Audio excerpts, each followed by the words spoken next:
Mm-mm. Okay. Hello, everybody, and welcome to Big Brother. What are we calling this, Drew? Big Brother Canada chat catch up.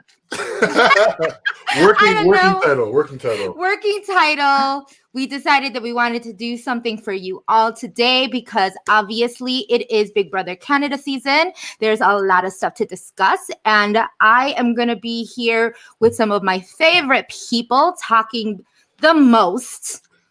And with the most tea. Does everybody have what they have to drink? Is anybody drinking right now? I literally got a tea. little beer, Great Lake Brewery. Look at you. I'm about Big Jam, I got I'm you about beer to pour sweet. me. No, I got you. Whoa, Jamar got Appleton. himself. Okay, I didn't know Mondays were for Appletons, but okay. The type of show we having today.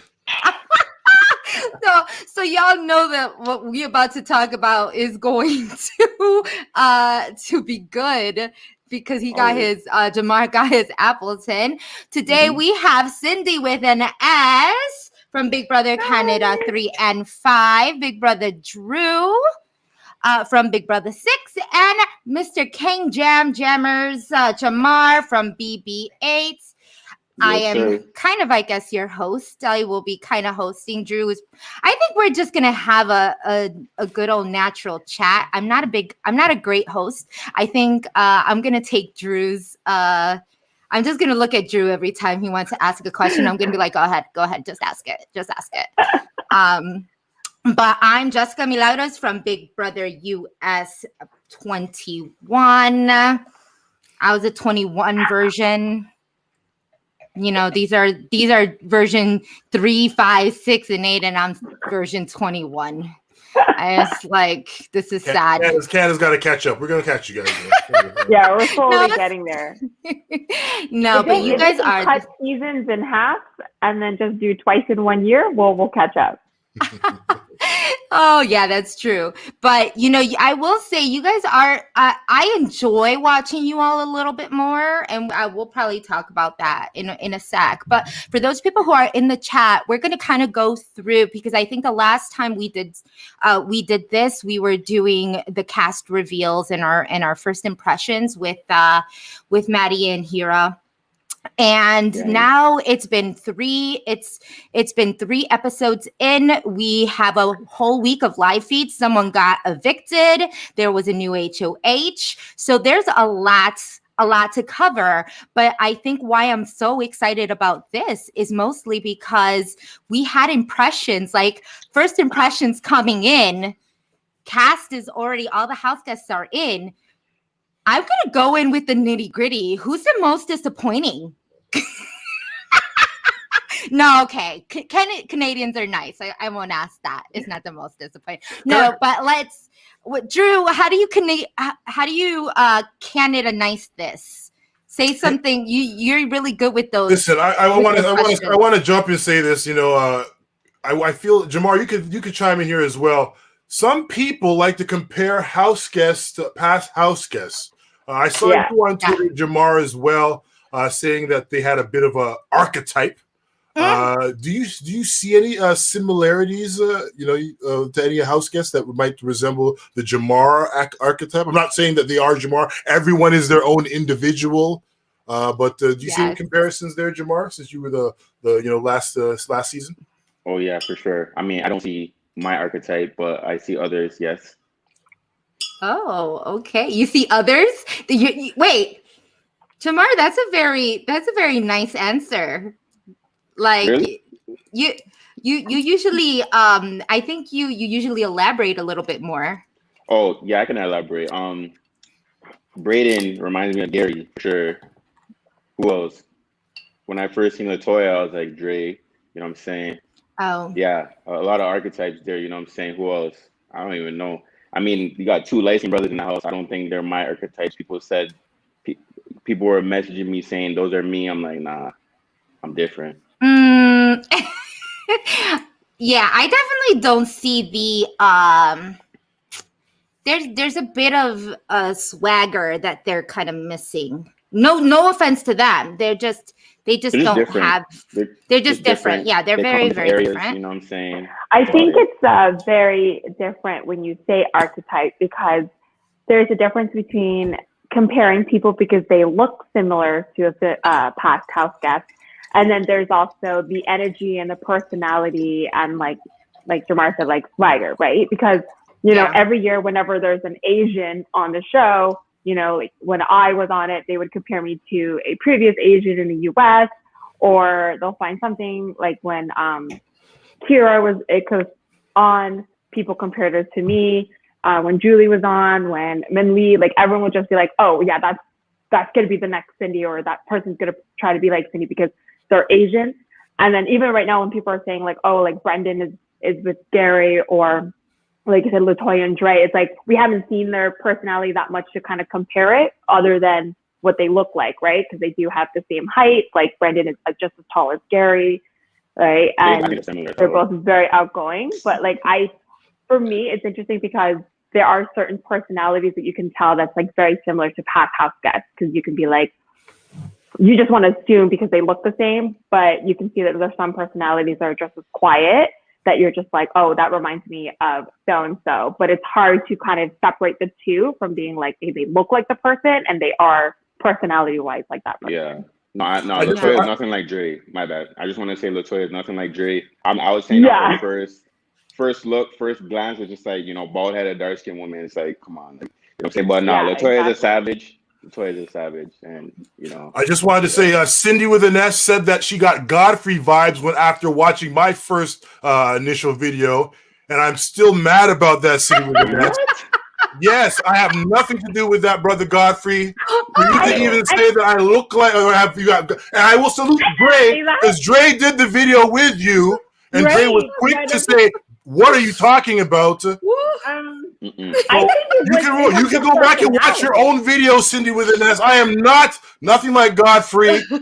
Also, I just meant like your personality in your video, in your bio video was very like welcoming, because Drew, even Godfrey's video was very welcoming. I think your mic, though, Drew, your mic. I will take that. Have a drink. Also, Drew, your mic is a little loud. Sorry, I'll chill out. No, your mic is a little. Your mic is a little loud. Sorry, I'll try to not yell at people, guys. Peter Brown this week also had a very toxic tweet, which he actually ended up texting me about, comparing Braden and Gary. I thought that was actually quite wild. I didn't say racist. I didn't say homophobic. I said it was wild. And we all had a very good conversation. Learn people's names, guys. Everyone's their own individual. He did. It was really nasty what he said. What do you say? What do you say? I mean, a discount. You know, just a discount version. You know, I don't think we're there yet. You know, like, or ever. I said, white people gotta watch them off on Twitter, man. Come on now. We saying someone said, Drew, stop yelling. Sorry. You can definitely see some of the house guests as a new season emerges. You know, everyone wants to jump on the bandwagon and the excitement, because, you know, most people's Instagram, Twitter is very monotonous. What is the word? Like very monotonous. Yeah. Throughout the year, until this is their time to shine, which is the Big Brother season. And I feel like there are certain house guests that feels that being able to rip people to shreds, or try to think that, oh, I'm going to say something very controversial, and so that people will just like my tweet and all that stuff. But the thing is, 90% of the time, like, people don't agree with you anyways, but that's what they want. They want to cause some riffles and make their statements and make their comments. But like, we're beyond that. Like, they shouldn't really think that they should bash someone. And especially since we've all been there, like, I know every single one of us have reread what previous house guests have said about us, and it like sucks to see that that's what they said. And then you see them all like suck up to each one of us post seasons and like all that stuff. But it's interesting to see that, because we're all stars here. That's what they say here. So we're all stars.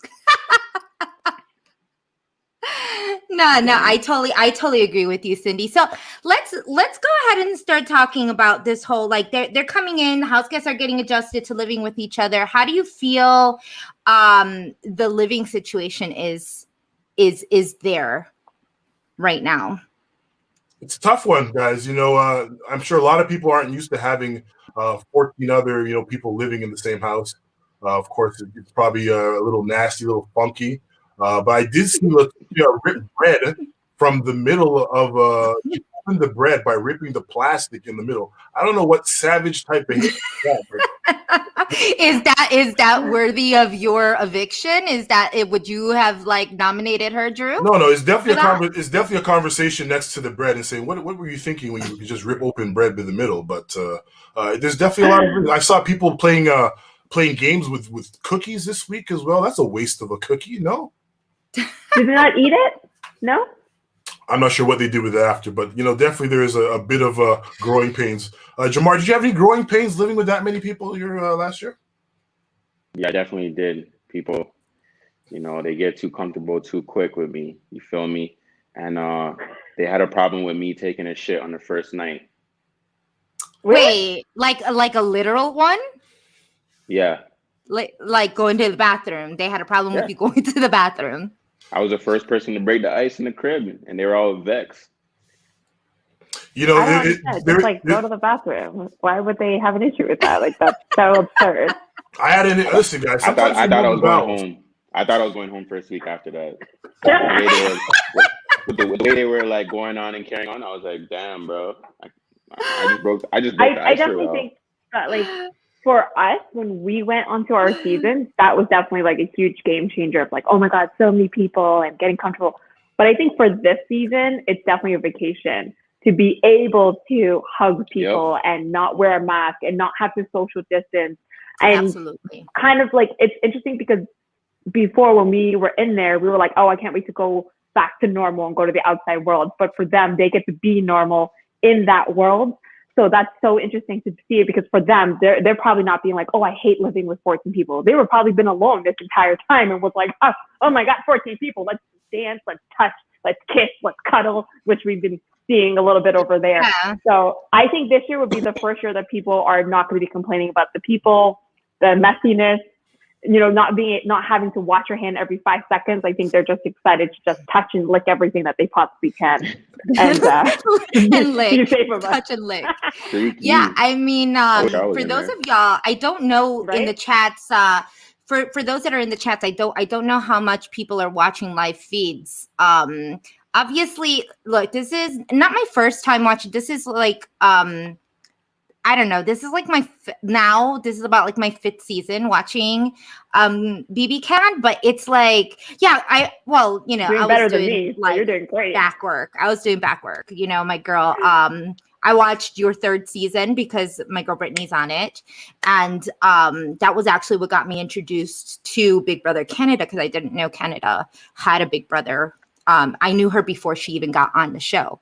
So that's how I met her. But once I got out of the house, I watched 5 and then 6, then 7, and then it just kind of went. So what is always so surprising for me is your first 3 episodes are always like the edited ones. Just there is never enough information. Anybody who is watching from like the US and cannot get live feeds would totally be lost and would be like, what the F? Like, what is going on? Why did this happen? I don't know why they do that because for the US, like, you guys don't have your premiere and then an eviction following afterwards. You guys have your premiere and then your HOH and then your POV and then you have an eviction. So at least we give that first evicted house guest some airtime. We gave them at least 3 episodes. And for Big Brother Canada, they tend to move into the house about 5 to 7 days prior to the premiere date. So we have all this footage beforehand for the premiere, but we've also done everything already so that like they just rush into the next episode with no information. Because like, the blowout with Julia against Josh, like that was a lot bigger than what was shown in the edited episode.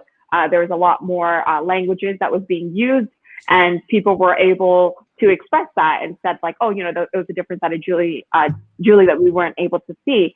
And I wish they aired more of that because, you know, the whole edit seems like Josh was leaving, and then all of a sudden you're like, oh, it's a landslide that Julie is leaving and everything. But they do this every year, and I don't understand why they can't just, like, I know we only have 10 weeks, but get rid of a triple eviction, get rid of a buyback, get rid of one of the double evictions, and then give that one house guest at least that extra week, because every year no one really remembers the first evicted house guest because we only saw them for 1.5 episodes.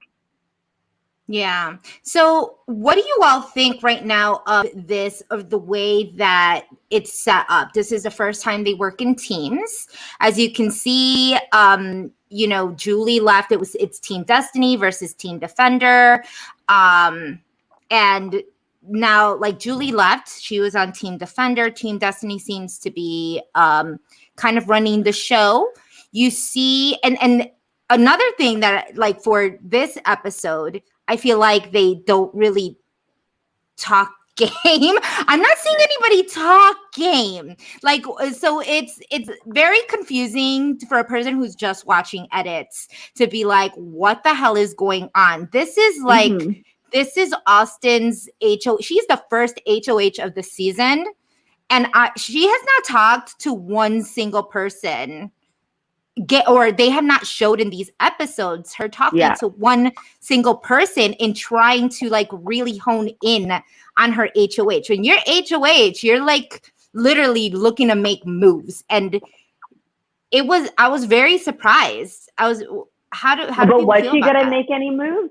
Was she going to make any moves, or was she always? Look, every day, all day, I'm looking for a first episode to be like Cindy and Karen's episode from season 5. I want 2 big old dudes on the block, and I need you to take one out, and I need there to be game.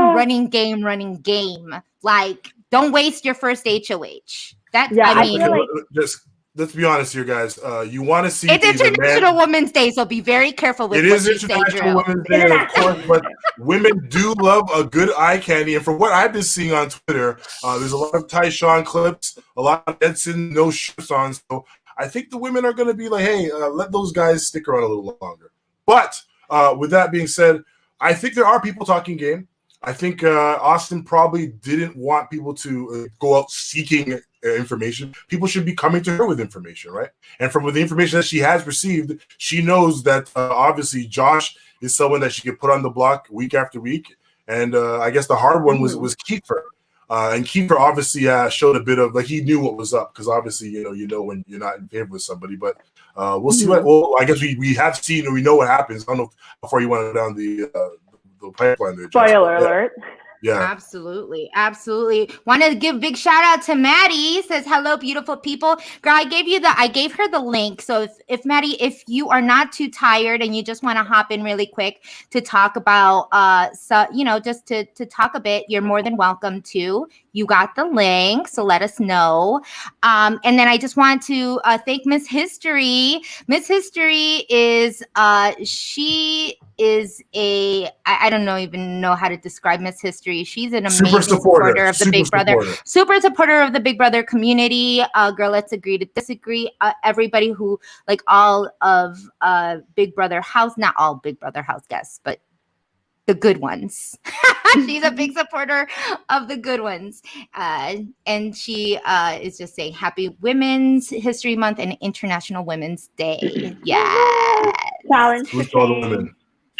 Yeah. So, yeah, go ahead. I was going to say, like, obviously we all wish to see more game talk happening with Austin.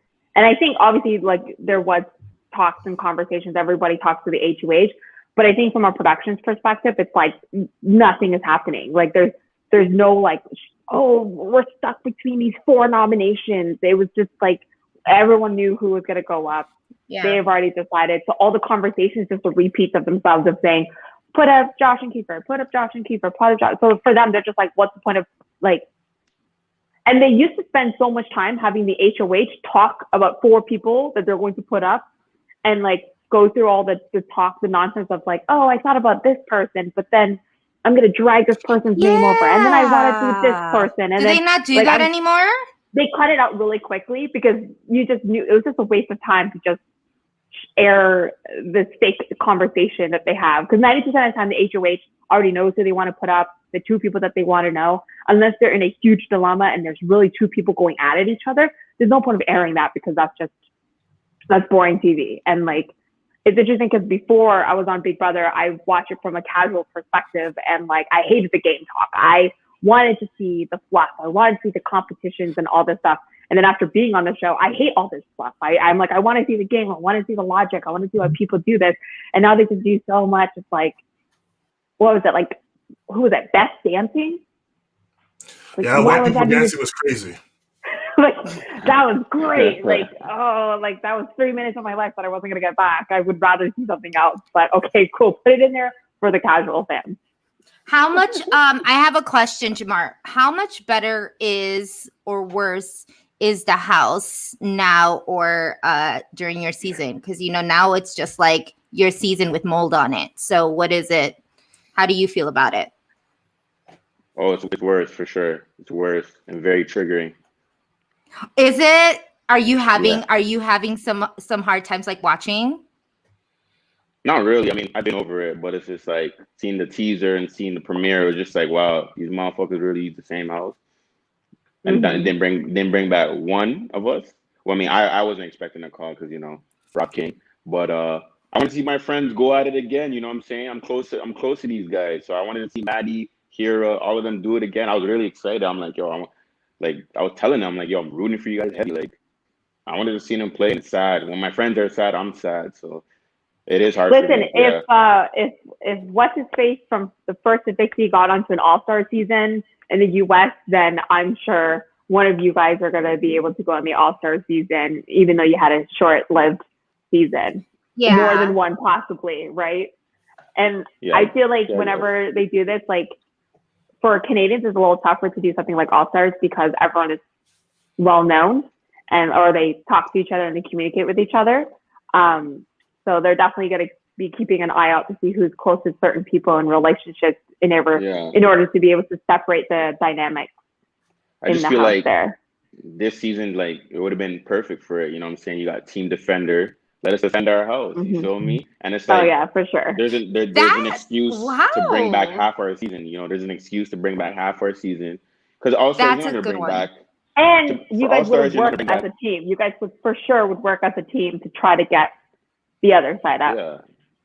Yeah. And for All-Stars, you're not going to bring back. You're probably going to bring back what, 2 of us? Like, what about the next 10 that didn't get a chance?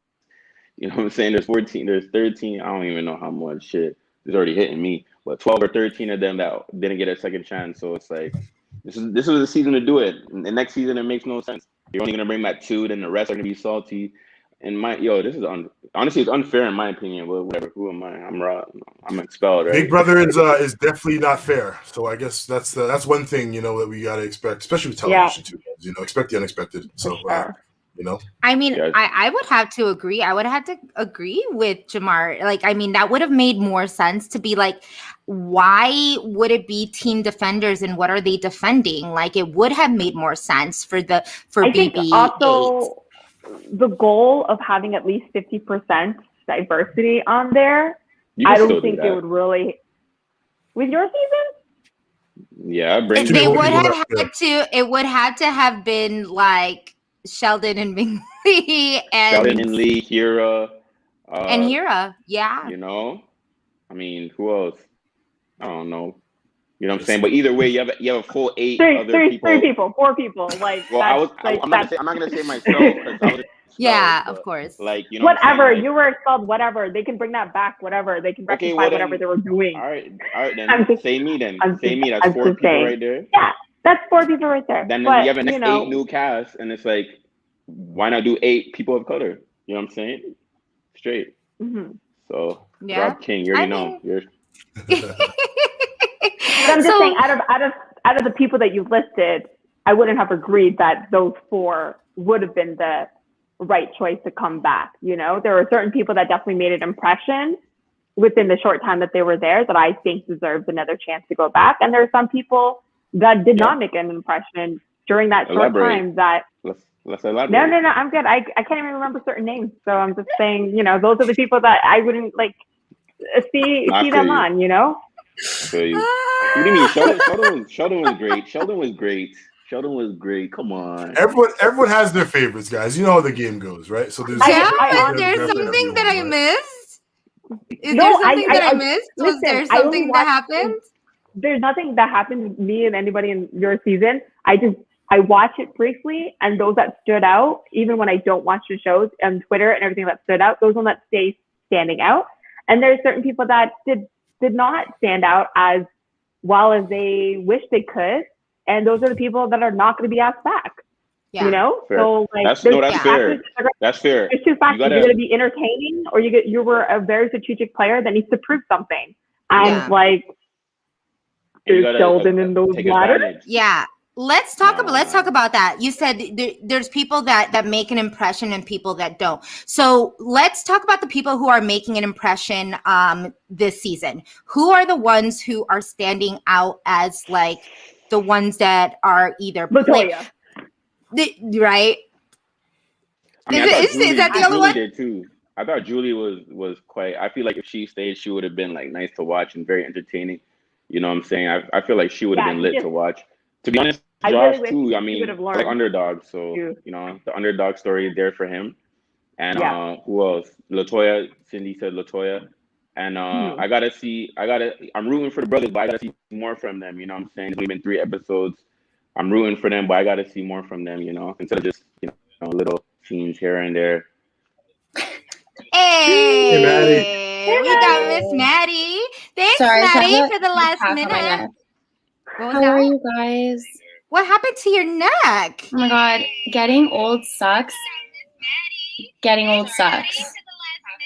Oh, I think we have a little bit of a... You're playing the YouTube as a background, right? Yeah. Oh, I think you're on YouTube. I'm on YouTube? Yeah, you have a YouTube. It's playing in the background. You gotta get out of the tab. Okay, can you hear me now? Yeah.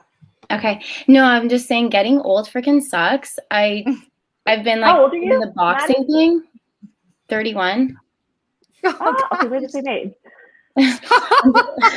I competed like my whole life playing tennis, like whatever, and now I'm doing like the boxing thing, and I'm just like, I'm in my Wednesdays, but I'm just like so sore and out of shape.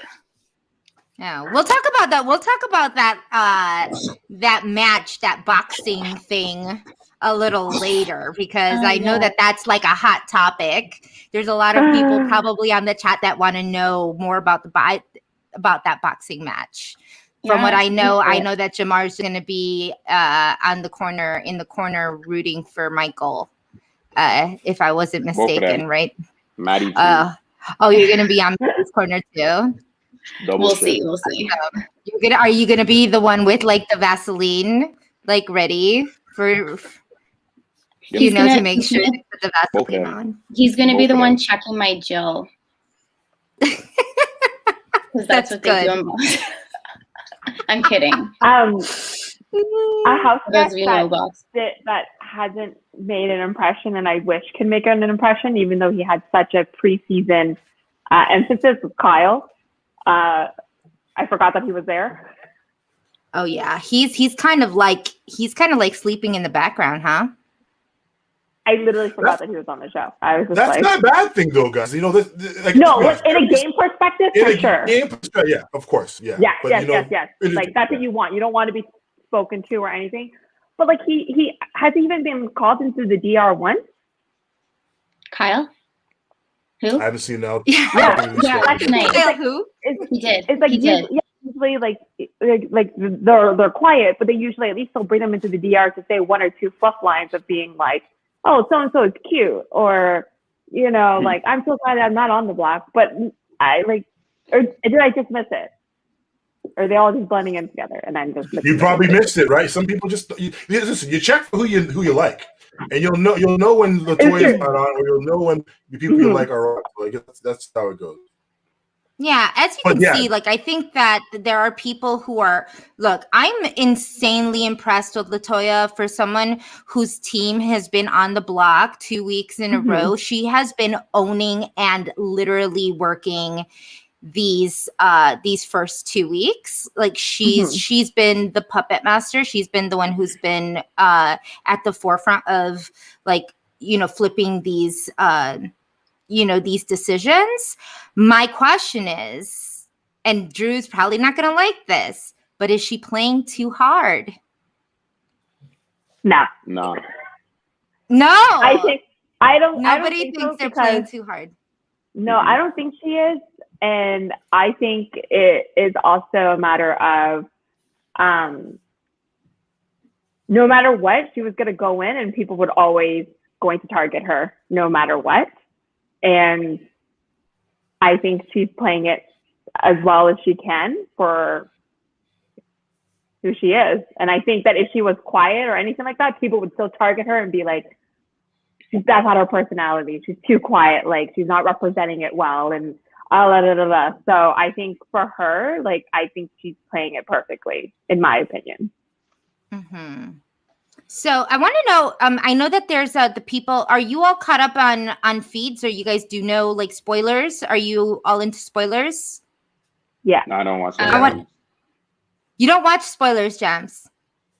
I mean, I see on Twitter, but I don't watch live feed. Yeah. Okay, got it. Because I don't want to be the person who's gonna spoil. Obviously, this last episode, we only got into Austin and her HOH, which, by the way, let me say, like, the women, and I'm not just saying this because it's International Women's Day, the women are kicking ass. Yeah. Like, they are the last ones. Like, do Canadians throw... Do y'all throw comps? Yes, 1,000%. Yeah, for sure. In these situations, do you think that any of these people are throwing competitions at this point? I don't think anyone has. I don't think so.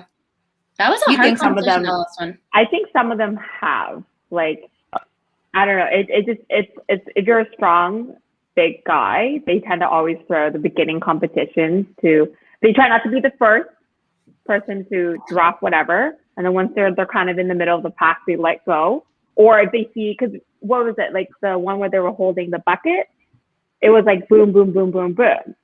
That's your opportunity to be like, oh, so-and-so drop, I'm going to drop too. So it doesn't look like it's my fault. Like, I didn't do it on purpose. It's just like how it is. But I don't know. Like, I've seen people talk and plan when to throw it. Like, you go first and then I'll go a little bit later and then we'll reconvene. But I think, like, there's definitely, I feel like I would hope that the teams are making them work harder to keep it. But I think people are still throwing it, for sure.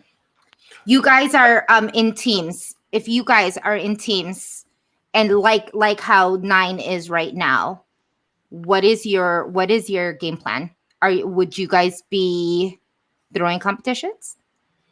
I think you definitely don't want to go comps. I think you want to, especially right at the beginning of the game. That's an easy way to kind of find yourself out of touch and kind of in a tough spot. I'm sure if you ask Kiefer, he'd say, "Hey, I tried my best to win that one," because he probably knew that he was going to be at risk or targeted at some point. So we'll see what happens. But I definitely think that you definitely got to win these comps, especially early on, especially with teams.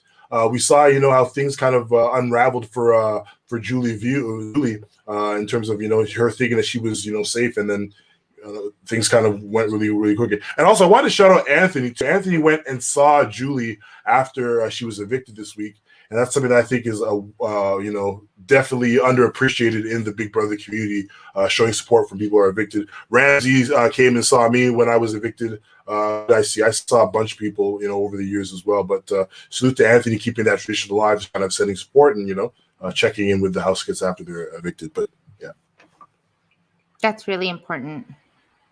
It is, but it isn't. Sometimes people are, you never know what to expect with people in the community, right? So, but for people to, kind of check in or say, I put up on Jams will tell you, you know what I mean? And even, I pop in with people when you can, but you try to make sure you get support.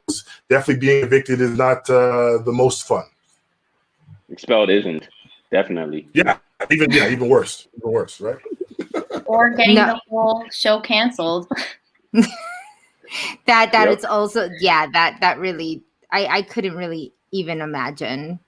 I keep watching this that. season and thinking you guys, I'm like, oh man, I know it's pretty rough to kind of see, especially like the HOH reveal. They didn't even seem to even talk about that this week, about it kind of even being similar to the last house.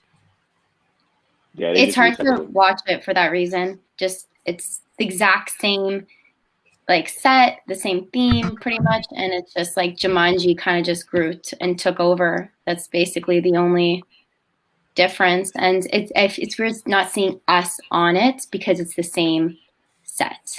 That's just for me. Yeah, it's hard to watch it sometimes, but it was hard for me to watch. Even the furniture, even the HOH room. I'm like on the table. Yeah, the plates are the same.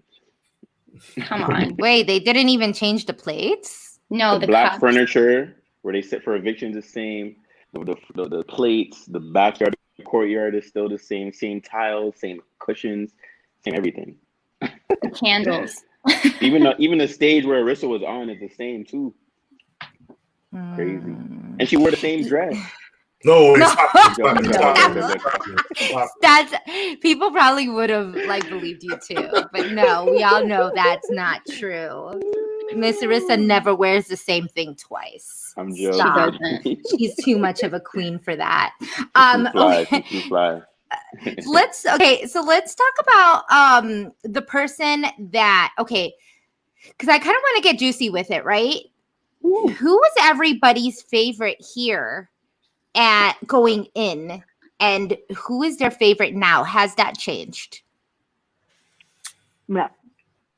I'm still a big Latoya fan. I'm still a fan of most of the guys, all the guys actually. You know what I mean? So and then here's my thing, guys. I hate picking favorites because I feel like you don't really know people until after the show. You know what I mean? You might like them on TV, and then when you meet them, like, oh, this person's a waste. You know what I mean? So I don't really form any connection to them until I actually meet them. If I don't meet them, that's cool too. But I don't really kind of meet them till I meet them because that production edit can be vicious, yo. For real. That's true. Do you think that they're doing anybody dirty like that? No, I think they might be showing a little too much to the funny, goofy Beth. I'm not sure how funny and goofy is. Shout out to Josiane in the chat. Josiane saying that production seems to be pushing Beth a bit more, but on live feeds, she ain't really saying much. So, hey, people push what they want, you know? I think they're pushing Beth a little bit more because she might be potentially into a showman's coming up, and they got to put her at the forefront so that we can like her now. It's just like The Bachelor, you know? You just put them in the forefront to be like, let's get the audience to love her, so that when it does happen and we're going to show it, people aren't going to be like, where did she come from? Like, I thought he was flirting with so-and-so and all that stuff. So I think that's why they were really pushing for Beth. But then again, like Austin said that Beth was one of her ride to die, right? Like ride to die. That was very surprising. So in this episode, nobody knew, but in this episode, she confirmed that Austin's her ride or die, and that it is their final two. So now we know that it's the final two.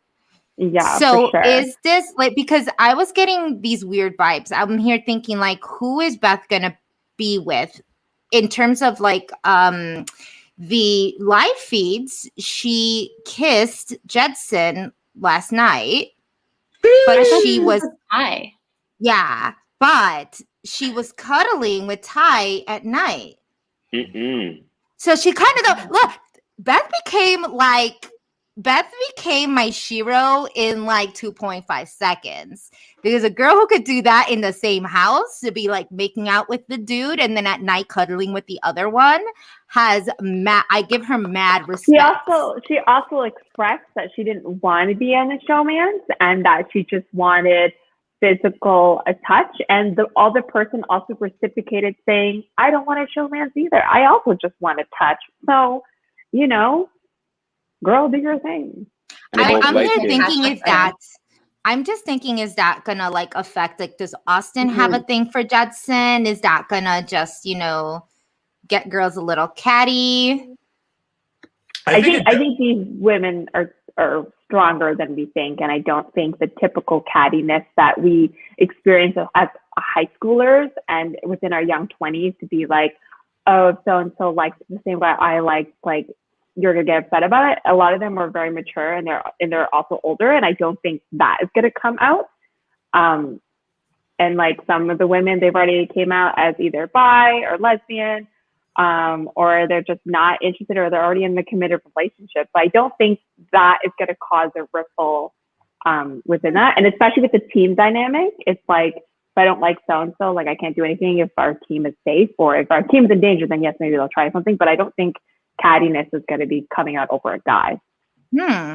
I think they might feel some type of way, but I don't think they'll show it on the show just for their own game's sake. But I think they'll feel it for sure. Yeah. Is being in a flirtmance or a showmance something? Does it have its benefits, Jamar?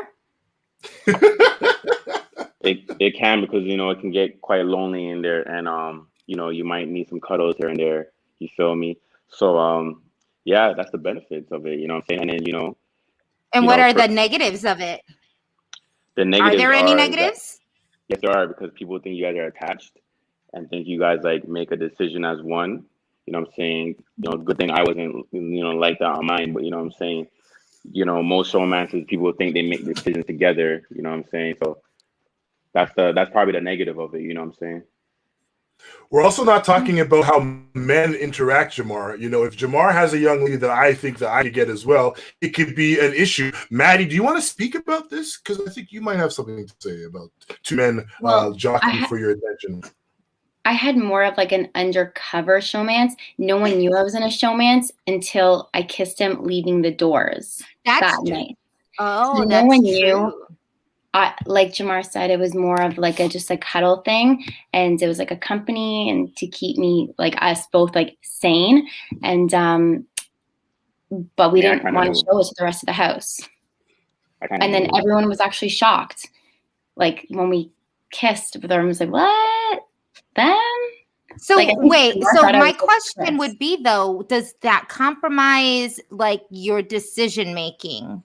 Is it something like I got to make sure that that person is safe? I think so, just because we were also in the same alliance. So yes, in my case. In your case, Jamar, I don't even know what. Sometimes you two looked like you hated each other. So what was the deal there? She rubbed the house the wrong way from the first day. Definitely. So I was like, the longer she stays, the longer she's a bigger target ahead of me. So yeah, I did try to keep her safe. Kind of, not too hard, but like, you know what I'm saying? You like to keep bigger targets ahead of you. So that's what I looked at as her. Like I said, it didn't affect me negatively because nobody attached us like as one. You know what I'm saying? Everyone from their mind thought we hated each other. Everyone was surprised when they came out and seen us kissing in rooms and all that. Yeah. Well, she told me. No one was surprised. Maybe the kissing in the rooms, but she told all of us that you guys almost had sex. So. Yeah, but like at the same time, it's like no one attached us together. Like when it came to like targets, people were like, we gotta get men. Maybe you didn't think it. It wasn't like let's get Jamar and Min or they're a duo. It was like let's get Min out and that's it. It wasn't let's get Jamar. Everybody was like I like Jamar, and we don't like Min. So in the house, we pretty much.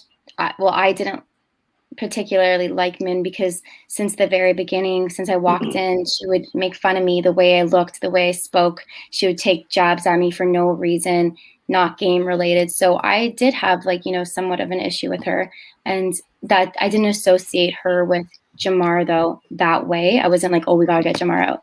It was more so like, I don't like this girl because she's just rude for no reason. I think she's a little jealous of me. I don't know. That's the only thing I can come down to. But anyway. This is interesting. Shout out to Beth, at least stirring it up though. Shout out to Beth. Because at least, it will be an interesting way to look. Because right now she's the one who has pretty much is cuddling with everybody. I mean, she's even cuddling with Josh. At this point, I was really trying to figure out if Beth was on anybody's radar. As of right now, and I'm gonna start talking a little bit more spoilers because obviously these last 3 episodes didn't really give enough for context. We haven't seen any alliances forming in these past 3 episodes, which is just bizarre to me because there are so many moving You know, there are so many moving parts to this. You have kind of like these weird showmances where you kind of think that LaToya actually has like some feelings maybe for Jed. It might, yeah. Is anybody feeling that? Well, I don't I watch think live Beth feed, said so something about The that. what? I think Yeah? Beth said something about that near the end of the episode. Yeah, but I kind of got those feels too. Like she was in the hot tub for a very, very long time yesterday, without cameras. So like I don't know exactly what, you know, what they were talking about. We couldn't see the kiss that Beth and Jetson had because the cameras were on in the hot tub either. So there was just like, it's really weird what they're choosing to show and what they're not choosing to show, if that makes sense. I think the lack of alliances being built, because like usually by this time, who is it on Twitter that does that big flow chart of like, oh, I do actually so-and-so, have that. You can, they're now yeah. partnering with this person, like, and I think for this season it's a little different because of the safety net of the team. And I think with the safety net of the teams, you are automatically in an alliance with 5, 6 people that you can kind of talk game and talk badly about but 6 other people without getting consequences, because it's like, well, as a team, we have to decide who we're going to evict, who we're going to do. So I think with that safety net, it gives people more opportunity to talk game more freely compared to other seasons where you don't have that team. You have to find 1 or 2 person as your confidant to become your go-to alliance person to say like, hey, who do you think we should get out? Who do you think we should vote for? Now it's like a team decision. Like, do you want to get out this person? You want to get that person? But like, I think by the end of the day, the safety net is the team defender. So I don't know how long they're doing the team thing, because they're going to lose numbers on the other side. But maybe by like the 3rd week or 4th week, they're going to be like, we're no longer doing teams. And I think more alliances are either going to solidify or break up more. But like, that's not even as many alliances as I've seen in the past within the 2nd week. Yeah, these are actually kind of there's not that many, to be quite honest, for 2 weeks. Yeah, I feel like there would be at least 3 or 4 more. Like we have like pretty much we have Destiny and Defenders. But with the Destiny and Defenders, I think it was really interesting what Beth said at the very end of this episode. And she had said that you work with the other team. That makes the most sense. Is that how you all would have done it? Well, there was that share and steal a portion of the episode that I think also kind of showed where people were in terms of power and negotiation skills. So they sent Jetson and they sent LaToya to go talk to the other team. So I guess to even be like that comfortable to send that person in there to go and speak shows that they trust that person, not only with information, but they see that person as trustworthy to, I guess, a general consensus of the house. So yeah, I had a feeling that I had a feeling that like they were gonna pick Toya, and that everybody's like, yeah, we're gonna steal it. And as soon as she came in, they got so scared, shaking in their boots, and we're just like, no, we ain't gonna do that to her because she's gonna raise hell. But I feel like she's gonna work that until like final 3. Like she's I don't see her going anytime soon at all. Shout out to my friend Janelle Igwe, who let me know that she knows Toya and was like, "Oh, she's actually super sweet and super like cutesy, and also very like what's the word, appealing. Like, so she's very good at kind of like talking to people and kind of, because she's very petite and also very pretty. So she uses that to her advantage to kind of disarm people. She also has her own swimmer line. So I have a few of my pageant girls who actually knows her, where she made a swimmer line called Nude Swim, which is great because the definition of nude should be to the person's skin color, but we're so used to seeing nude as beige. So it was interesting that she made a different swim line to emphasis on the different skin tones that are defined as nude. And that's why I like LaToya a bit more, was she was already this, she's not just like, oh, a correctional officer that is now a cop. Like, she's done so much beyond that. And I feel like that's why. But I also feel like, did they really pick LaToya and Jetson? Because I've seen it in the past where people would volunteer. They picked volunteer, Ty. And then the edit would be, Ty. Sorry.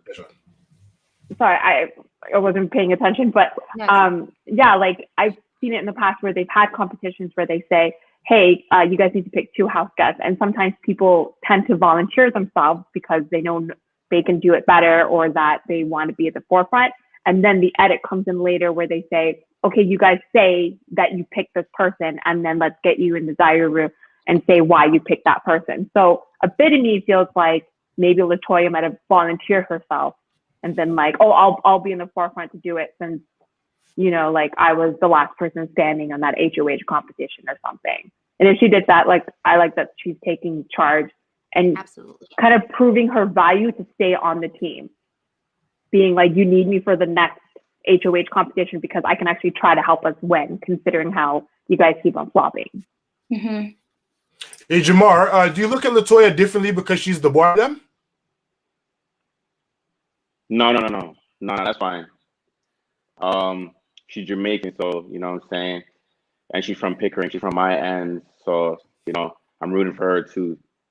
She's a part of the man them and the gal them out there. You know what I'm saying, straight.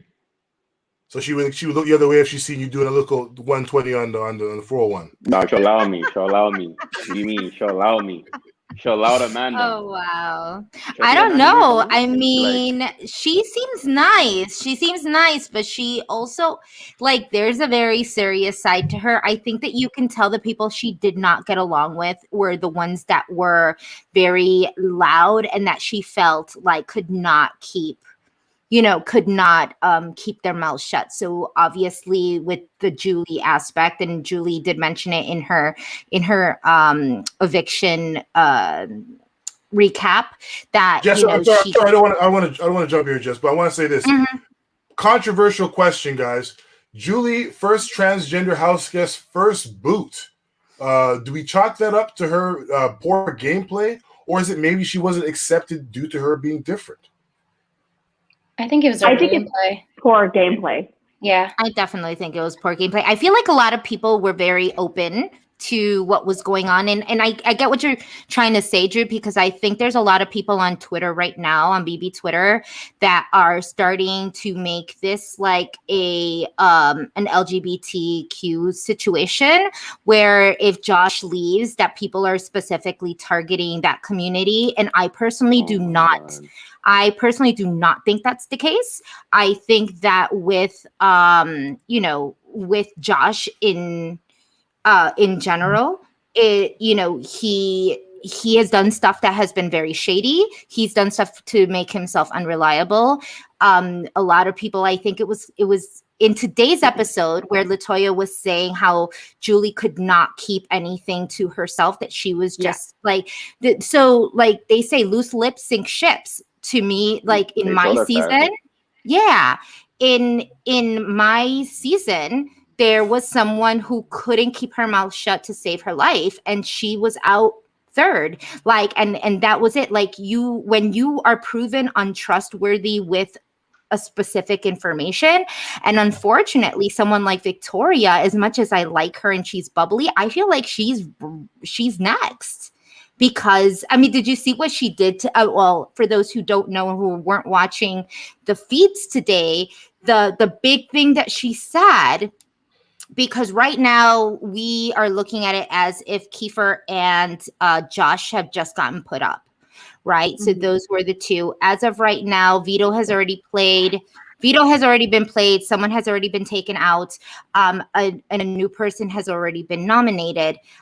Now Victoria happened to have Josh next to her, and like while Josh was next to her, said that the other person that was nominated was a pawn, like literally in front of Josh. So like everybody kind of like looked at her, and she's like, "What? Isn't that what you guys said?" But like right there, that's messy shit. That's like automatically painting a target on yourself and like, we can't trust that chick for nothing. You can't say anything to her, because even if it's like, even if it wasn't malicious and she's not doing it on purpose, she talks too much. As much as you like her, she just talks too much. What do you think? speaking from experience, like seeing how Julie was during that first week was exactly how I was in season 5 during the first week, where I thought I was trying to help my alliance by sharing information and trying to get people to come together. And that caused a ripple. And I was lucky that I was co-HOH in a way that I was safe, so that I was able to adapt and change to the second week and just shut up. And I thought Julie would have learned that if they watch my season, is don't run your mouth, because that's what's going to get you. And that's what ended up happening. Was I think Julie thought she was like popular enough to be able to express her voice. She thought that she trusted everybody that she was with to be able to share the information that she did, and that what fit her. And the explosion that she had about an hour or so prior to eviction was what sealed her, because it was supposed to be Josh that was supposed to be leaving that night. And literally a couple hours beforehand, that blow up happened. It was a very big blow up. And that's what caused the change where people are like, okay, like, we obviously can't keep her because she's not, like, where did this come from? She's exploding out of nowhere. So they just got rid of her there. And I think Josh is just going to stay as a pawn for a while. I hope he's not leaving. I do like Josh, and I hope he does stay a bit longer and get a bit of an underdog edit and, you know, excel and pawn his way to the end as far as he can. But I don't think Julie was evicted because she's the first trans woman to be competing. I think it was her game skill, and it sucks because as super fans, I see this a lot where super fans go in and they overthink what they're doing. They are extra paranoid, and they're like, oh, I see people are talking, look at the cameras going, all this stuff. And that's where she was at, was she saw all this information and she was so excited to play as a super fan, and then she just exploded everywhere instead of like, and we see that a lot where a lot of the first evictees tends to be like super fans or people who really, really love the show, and it sucks because I know she tried it for 6 times. I think the first couple boots are also people that are targeted simply for being different or having a little too much sauce. Obviously, yeah. Julie, very polished, amassed a huge following on social media with her, and I'm sure she told everyone about that. I'm sure, because, you know, but it's one of those things where, like, if you're a little too saucy, some people don't like that, and that might also put a target on your back. Jamar, you're a man with lots of sauce. How did you sustain the sauce and not get lost? You just gotta make these people laugh, brother. You feel me? When you're the only one in, you know, when you're the only one in your kind in there, it's like you just gotta make them laugh at that point. And that's how they fell in love with me. They didn't want to get me, you know what I'm saying? Is that true, Maddie? Is that true? He was just too funny to get rid of? Hilarious. He was so hilarious. I like the way you said it too. It almost sounded sarcastic. It was sarcastic, but we did like we did like Jamar, like having Jamar around in the house. I think with the whole Sheldon thing, Sheldon didn't like the fact that, well, Sheldon said he was like moping around and kind of discouraged, and it was hurting Sheldon's game. That's what he was right. Am I right or wrong, Jamar? Yeah, him and Kyle try to put this image on me where, you know, that's the game. So people always try to make you a target, and, you know, so that's what it is. I personally liked having you around in the house, though. You're a good time. You're funny. Uncomfortable. You make that uncomfortable. I never said that. That was I'm saying those two. Yeah, don't. Wait, so wait, I had to ask this, Maddie and Jamar. You two are now obviously a lot closer out of the house than you were in the house, correct? Yeah. Were you all that good? I mean, I didn't like, because they always cut feeds. So I hate people that say we see everything, we see the feeds, because that's bullshit. Y'all don't, like, people don't see everything. But was there something that we were missing, or were you guys close in the house? How close were you all in the house? I don't think we were, like, the thing about Kemi and I weren't close in the house. Like, Kemi is like now my best friend, but outside of the house, like, we weren't in the house. We're obviously closer now than when we were in the house. 5 minutes from me. Yeah, oh, okay. It was like 5 minutes down the road, but the thing about inside the house, the evictors, we wanted him part of our alliance because we wanted to have like one more person, and we wanted Jamar to be a part of that. But I tell Jamar, you know, he was too close to Sheldon, and that was a little worrisome because we know he would report information back to Sheldon that we would say. So we wanted him, but then at the end of the day, we're like, I think he's too much with Sheldon, and it was just too messy for us to take him in. I just want to say about people, the optics of minorities being together in the house. We're seeing a little bit of that pop up this year as well. You know, with Josh kind of outing this undercover brother and a Toya alliance. I'm not sure there's a name for it, but we'll call them the black people. Is it easy? They didn't. He didn't say that. He didn't. Say, yeah, he said that? There was a conversation I saw that was, I guess, on Twitter in terms of like people. Rohan, actually, it was Rohan, I think, outing that the black people are together. Is that can we say that? Is that allowed? If they're together, they're together, right? But he said that. He really said that. Yeah. Let me see. Josh, Let me see my line. Yo, he must I not think know. I think I saw the clips where who was Rowan talking to? Was it Kiefer? No, he was talking to either. I think it was Ty to say, hey, you know, just so you know, I think people are saying that you guys are together. Oh, was it together? I can't remember. And they're like, oh, it's because they're black. Because I remember one of the guys defending himself and said, why? Because we're all black. You think we're just going to work together? Because we're not. Yeah. There was a clip or it was not a clip. I didn't see the clip. I saw like a comment that someone said that the person rebutted back and said, oh no, we're not working together just because we're all black. That's not the case. Listen. But I don't know if they really deflected that or not. But like, you know, if I was in that season, I would have really hoped the minorities would work together. I would be hoping for that too, as well, because that's not a common thing that I would ever see in any of my environment is seeing the minorities work together or seeing that many minorities to be able to work together. So like if I was in that season, I would be working with people of color because I would feel more comfortable. Hey, past seasons, we definitely had to work together. You know what I'm saying? This season is the most diverse cast ever. Past seasons, we definitely had to work together. You know what I'm saying? Mm-hmm. That's why I came in the house and was like, yo, 1, 2 right there. But this season is like very diverse, very, you know what I'm saying? I like it. So this season is like, you know what I'm saying? Rohan shouldn't really be saying that, you know what I'm saying? Especially in the times we're in, you know what I'm saying? But he's a person of color also, but even so, it's like, come on, man. Can't be saying that. Yeah, but like, even if it's true, it's like he must not know of the times we're in. But at the same time, it's like past seasons, like, come on, man. Of course we're gonna, you know what I'm saying? We always stick to the black code in past seasons, you know what I'm saying? That's what it is. There's only 2 of us. This is like my season was the most, 3 of us in there. Past seasons it was like 1 of us, 2 of us. I was expecting to be the only one. Then I seen 2, I'm like, no, you know what I'm saying? But like this season I like it. There's 5 blacks. You know, there's 5 LGBTQ, you know, in that community. You know, the season is lit, it's diverse.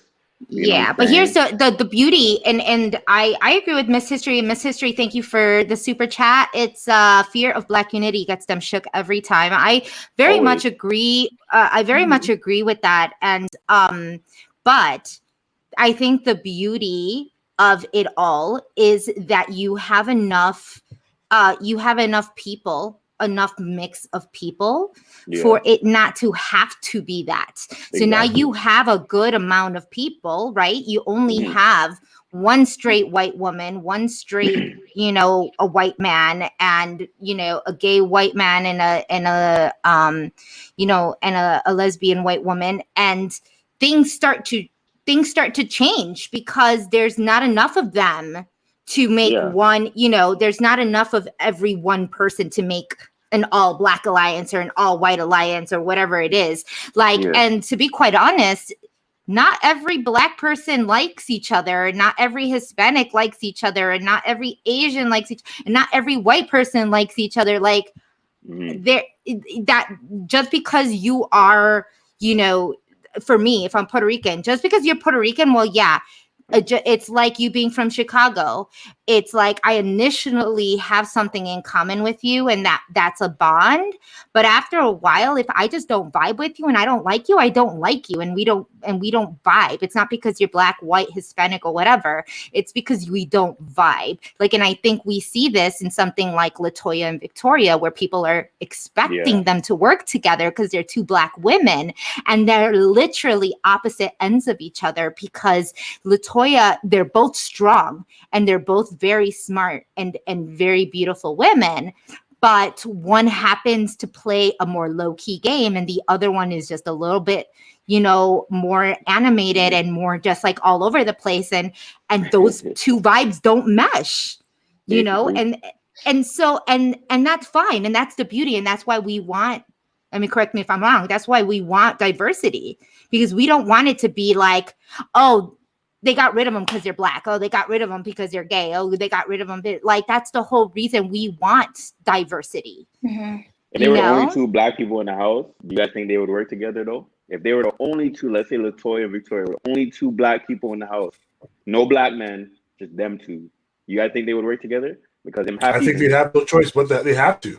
Like, the game is simple, guys. That's why like, it's good that it's diverse now. That's why it's good that it's diverse now. Because it's like, you don't have to. Saying?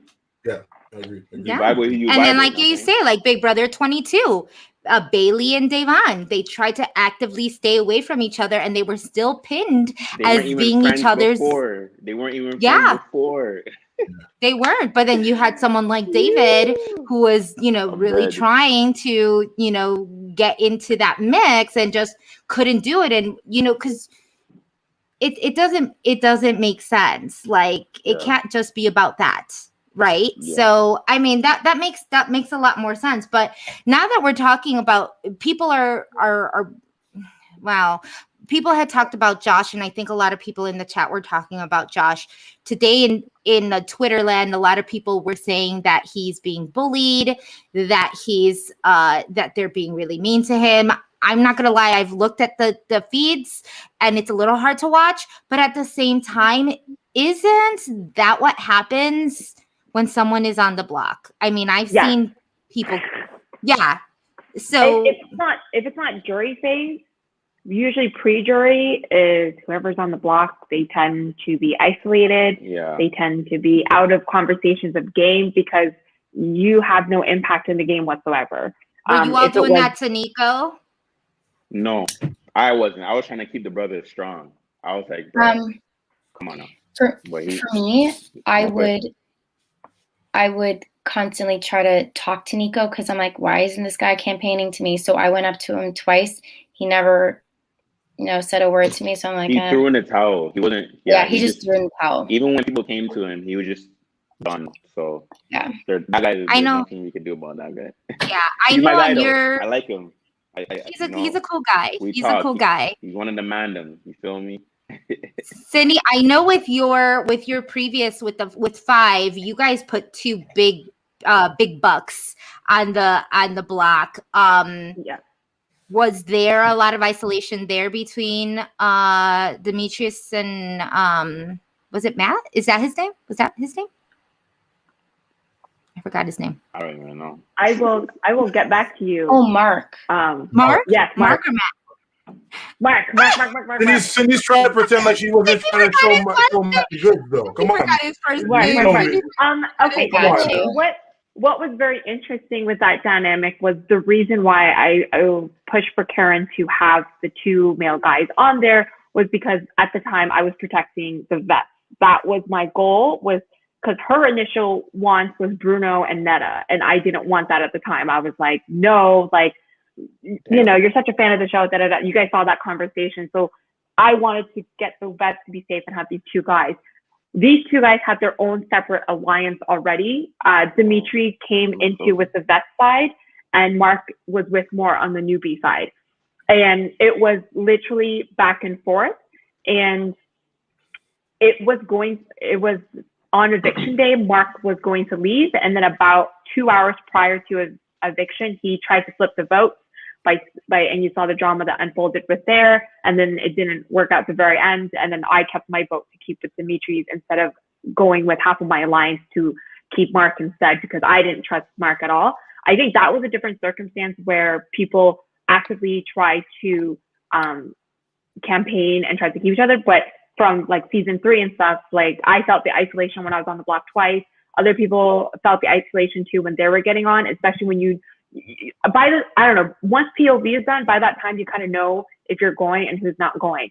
And then there's the fear of if I were to get caught talking to someone that is going to go home, as much as I'm trying to be a nice person and I don't want them to feel alone, that conversation is always just quick and brief. Hey, how are you doing? Like in a private room somewhere, so that as house guests saw me, like I don't want them to be like associating me that I'm that close that now I'm going to be the target the next week. It's unfortunate with Josh, is because he is a very like quirky person, and some people, Josh was messy right along, but Julie, don't forget. Yes, he was, but I also think that like he was already the easy target to kind of get rid of anyways. And I don't think people are trying to mean to isolate him, but because he's not going to be a benefit to their conversation, they're kind of just like isolating, because it seems like they're talking game more a bit now, and it's no point of spilling tea to Josh for him to then run his mouth around the entire house. Like it sucks, but it is a common thing that happens in the BB world, is if you're on the block, you're kind of chopped liver, unless it's jury and people actively to really try to make you feel better so they can have your vote just in case you make it to the very end. Yeah. Yeah, it's super isolating. You know, the week that I was up, no one talked to me. No one wanted to be around me. I already kind of felt it, and it happened super quick because I literally saved some of these people the week before.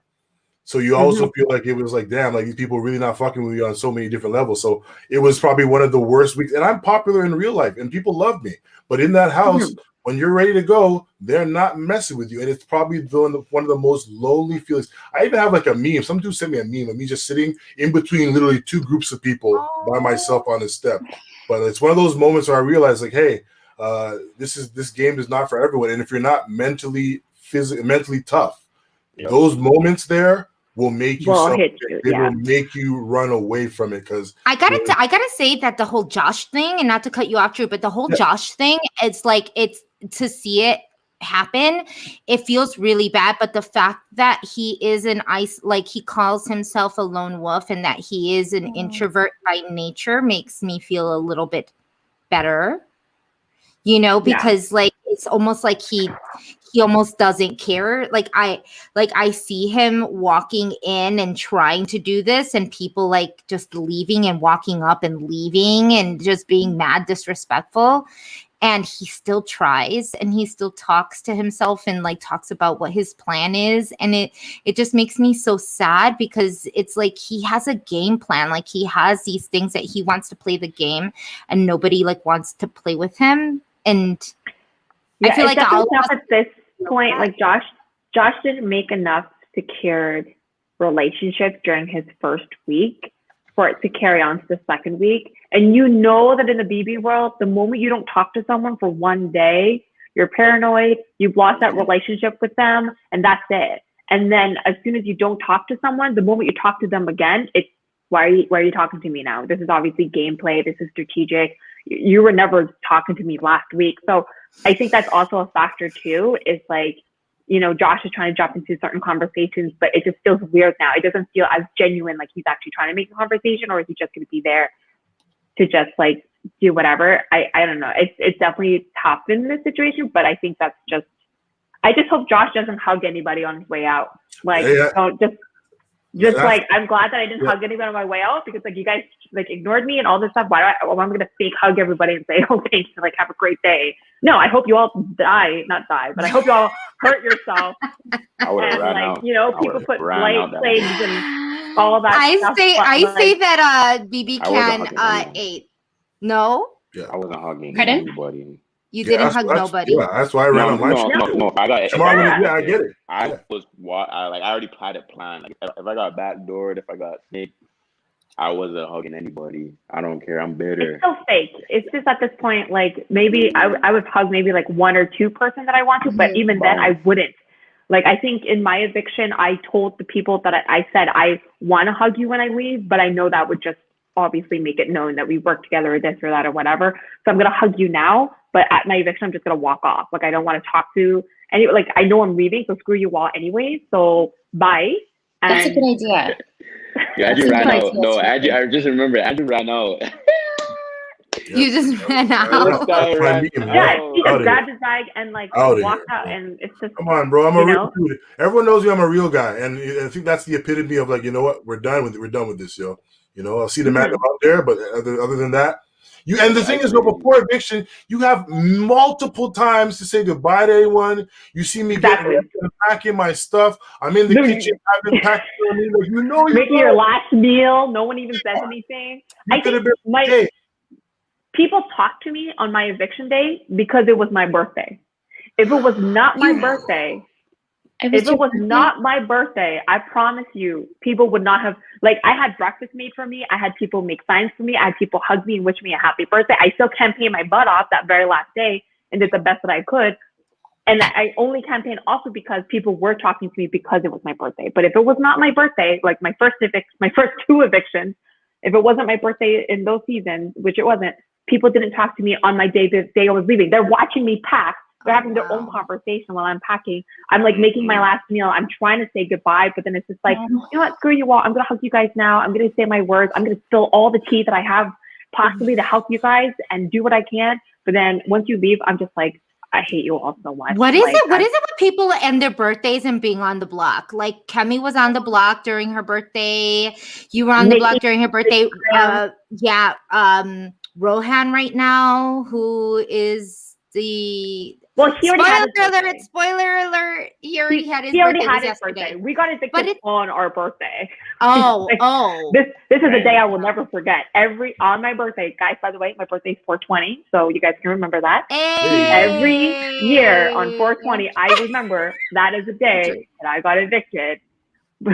My house guest could not even like try to save me for the sake of my birthday. So that's what sucked. But it was also like, honestly, like I feel bad for Josh, but that is part of the game. I agree with Andrew. If you don't, this is a very psychological, emotionally and mentally area that you're in. And it is, if you're not strong enough to go in there, leaving the house, take all the help that you can from other alumni, professional help if you need to, because it does hit you twice as hard, because it like, you know, my first season going in, I was very unclear of who I am as a person. So I took everything to heart, and it hurt a lot leaving the house thinking that everyone hated me. And it's like, oh, it's like, you know, like back in elementary and high school being bullied, and like, this is what it's like. This is the real world. This sucks. And then on top of that, seeing what everyone was saying on Twitter, Reddit, Instagram, it's hard to like go through those feelings and get better. So like, if you guys are feeling bad for Josh now, then rethink if you want to audition for a show like this, because it will happen to you. And like, you think you're going to be the best player. But every single one of us can prove to you. Did you, Jam? Did you? I super underestimated the mental battles in that house. I thought I was going to come in and just do my thing. But like, when I heard people were talking, shit about me, I was just like, I was going insane in there. Who was talking shit? Who was, you know what I mean? No, it's just more like it's hard. Like I hear you saying, it's super hard to not be the same person you are outside the house when you get in the house. Mm-hmm. Yeah. So if you're not tough enough to be like, yo, let me not deal with this the way I would deal with this outside, it's even triple time, because you know how mad I wanted to cuss out Erica, bro, and tell her this and that and say whatever. You should have. I should have, right? You're absolutely right, bro. I really should have. But then it's like, you see how it can escalate, right? Because if she would have said something super crazy, then what am I supposed to do now? I'm supposed to, you know what I mean?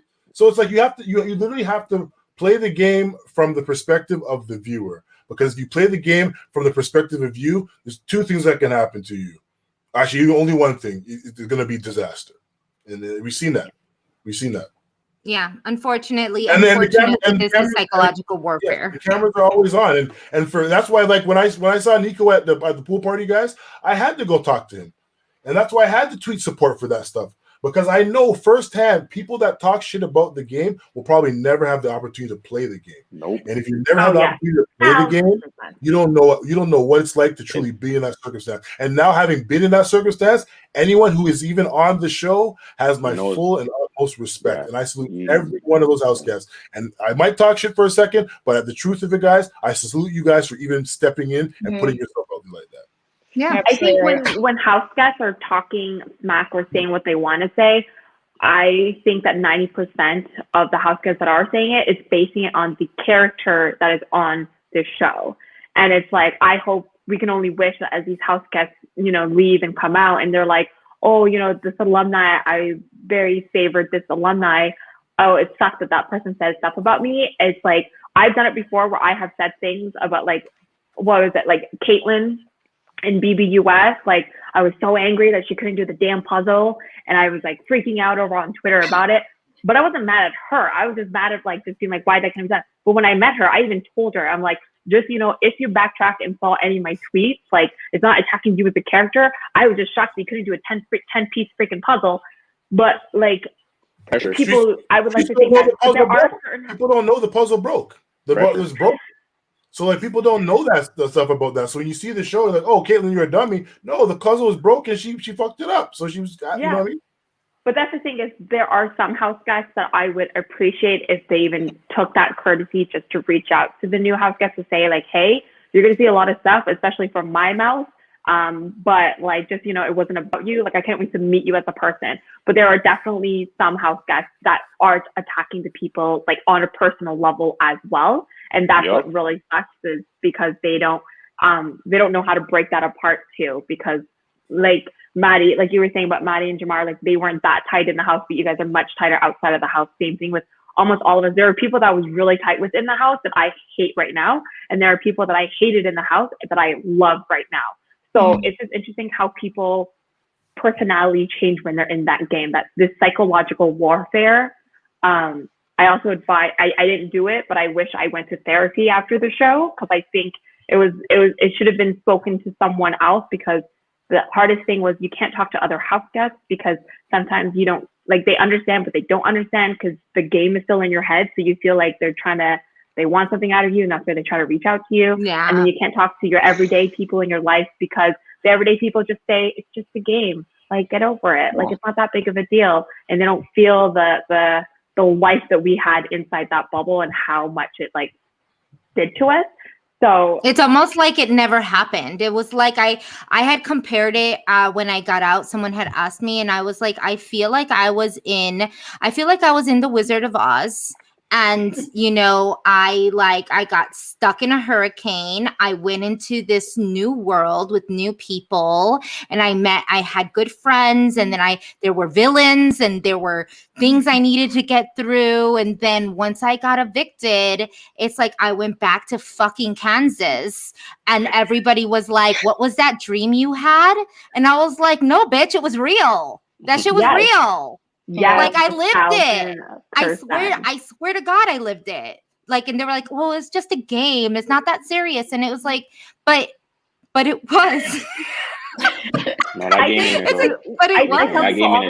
I was like, I would always tell people, I was like, the day that I knew I was going home, like when I lost the competition, I think I cried more knowing that I was going home than I did any other breakup in my life.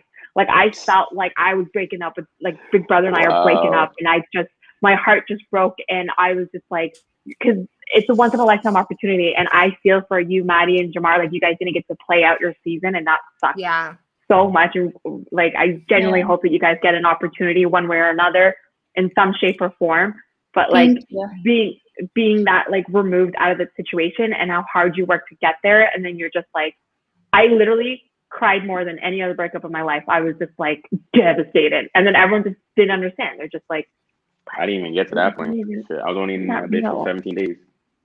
Yeah, and I think that's like, and I think we talked about this last time when we did the character analysis, is that's kind of the beauty of it, that what you all had too, because there's pros and cons to everything, right? Like when you've only been there for a certain amount of days, like I think it's worse. For Canada, the longer you're there, the worse it gets. And like Canada, you have 70 days, but like I was in my house for 78 days and I didn't even fucking win, you know? And And as you get there longer and longer and longer, it just starts messing with your mind more and more and more, because it gets harder.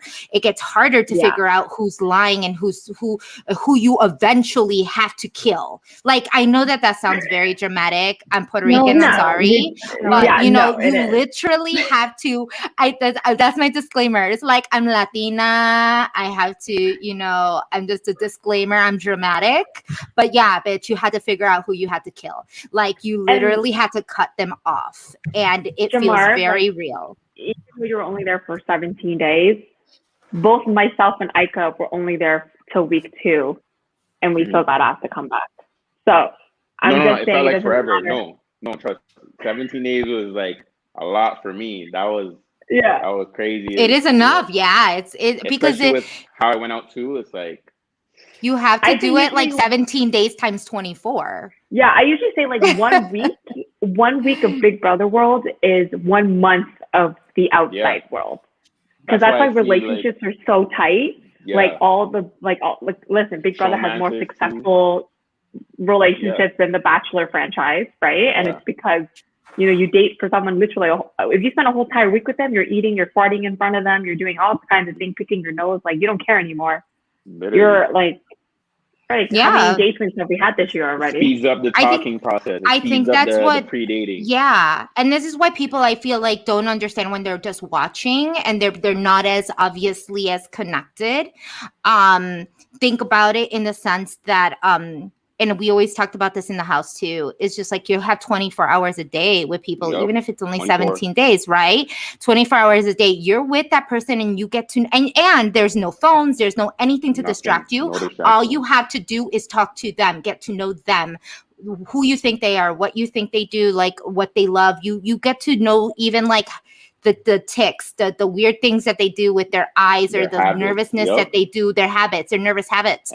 So these are things that you know more about them than you know about people that you've been friends with for years, because you're friends, you're with them like for a couple of hours, like every month, every few weeks or something, whatever, right? This is like hardcore time of like getting to know and spend time with each other. And then it gets very, very, very personal. And I think that that's a part of the game that these big that these BB fans, they don't ever really grasp, because they're watching it like a Netflix like binger. They're not like watching it like they have to wait every week for that episode, and they're living it for like the whole like 12 weeks. They're banging it out every for whatever, those 2 or 3 days or whatever, and they're watching it and they're just like, oh, I don't know why they were so upset about this. And it's like, yeah, but you didn't see it. Nope. It gets really crazy. So like I wish that I could see a little bit more of that and how people are feeling when you're watching the live feeds, because you don't really get to see that either unless they're very, very vocal people. Like I like how Josh right now is very vocal, and he talks about to himself about like what he's thinking and how he's feeling and all of these things. Like I like it when people do that. I didn't do a lot of that in the house. I wish that's something that I would have done. I loved it when Jamar was playing around with the cameras. Like if he was like doing something with Minley, or he was having a conversation, and then he would look at the cameras and he would tell us whether he was like lying, or if he thought it was funny, or if he thought it was like a bad idea or whatever it was. Like I like that one and only, never again. Yeah. But we'll we've been here forever, and so I love that you all are like just talking shit with me and being able to do all that. I love you guys for it.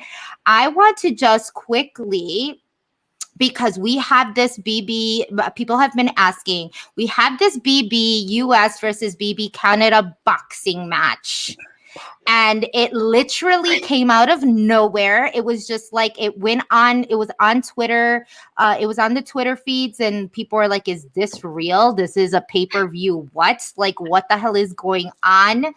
But we do have someone here who is actually going to have a match, and is probably, I'd assume, is training. Yeah, I've been training for the past 3 weeks now, I want to say. Everything's shut down in Toronto, so it's kind of hard to find training facilities, and gyms are closed. So I'm just kind of working out in like the basement and going, you know, my friend's house and stuff. So I've been training. It's so what date is this? What date is it? There's no actual set date, but I think it's going to be sometime end of June, maybe early July. We don't really know, but that's approximate. Yeah. Wow. So, yeah. And honestly, each like, BB Canada person is matched up to a BB US person, right? It's not a Canada versus Canada. It's just Canada versus US. Correct. Yeah. And I have like zero experience with boxing. I'm fighting Rockstar. She has zero experience too. We have to be like, you know, the same height, the same weight, and the same gender. So that's how they're basing it off of. I'm surprised that it finally is happening, because I think Adele has been trying to plan this for almost like 4 or 5 years now. Where like, yeah, because almost every, like, I think I remember him asking me, and after I finished season 3, if I wanted to ever. He keeps on asking me to fight Gina Marie, and like obviously he's like. And it doesn't happen. Like, I've already called her out way too many times on, and it's like my only pinned tweet. And every year he would always ask like, "Hey, would you want to do this boxing thing? Like, I think you'd be great against Gina Marie." And I always say hard no every single year. So like the fact that it's finally coming intuition, like there was enough interest within the house guests to want to do it, especially with the lockdown. I think that gives people time to actually train and do it, because I think if we were still in our old normal routine, it'd be hard to have like a full-time job or school or having kids and train at the top of that, especially for people who've never trained and boxed before. So like, kudos to you, Maddie, for doing it. Cause I definitely said no. Cause I was like, I don't know how to box, and I don't want to learn it, and I don't want to like hurt myself. So like, I commend you for taking that step to like try something so new and like out of like comfort zone. So like, I wish you the best of luck with that. Like, I really like Rockstar too as well, but obviously I'm gonna be very patriotic and say I'm gonna go with like Canada's side here. That's the whole my thing with me. I just like, out of everybody who is matched up with everybody, I was looking at Maddie and Rockstar. I was like, why? I do not condone these two girls going at it. Like, I do not like this. So I'm going to say I'm not even going to watch that match. I'm going to put on a blindfold. I don't know what the hell I'm going to do, but I'm not going to do it. I'm not going to do it. Everybody else, like, go to town. I think I'm going to go on Jam's side, and I'm going to be next to that corner when Michael boxes. For those who don't know who Michael Box is, figure it out. I'm not going to say it, but I'm on Michael's side, and I've never even met him. But yeah. Can I stir the pot here a little bit though? Do it. One thing, Cindy, don't talk shit on Twitter if you're not gonna fight. That's one thing, okay? So if Gina Marie's coming for you, she has all right to box you. No! Rockstar. Drew likes to talk shit. Gina Marie was from 2014, 15, and I will leave that up there for as long as I possibly can, because she needs to put her ignorant, racist ass back into the corner. It wasn't even that bad. It wasn't even that bad what you have up. It's like, it's literally just a schooling. She does not deserve to be in the same ring as me, okay? I have met her in person. I have dealt with her fakeness. I have called her out every single time. You should have swung on her when you seen her. It should have been on site. It's funny. I just want to let people know that this is live and people are watching. Whatever. Tag Gina Marie. Also, I saw in the comments. For 5 years. Okay. All right. I saw in the comments. Jamar, Adam is fighting Josh. Who do you think is winning that one? Do you think Adam is going to knock anyone out? You see Adam. I think Adam's going to take that one. Adam's going to be like, I would even say yes to that fight. I mean, I don't know Adam why he's fighting Josh. It's Adam versus Josh. I don't know why he's fighting Josh. I mean, all right, I would cheer on for Josh on that one. I mean, I don't know anything about. I don't know much about Adam other than he's a. I knocked all these motherfuckers out, bro. Wait, what? Listen, like whether or not it's boxing, like Josh has also been training with the challenge and all that stuff too. Like this guy has been on top of this. Oh, you think that even with he's a crybaby. I think you think I like Josh. Take that one. And also, oh, sorry, go on. I'm saying I just want to keep that thought, Maddie. I just want to get this straight. Even with the amount of training and the shit that Josh has done, like jumping off of shit and like and literally going head to head with dudes like on the challenge. Has he won?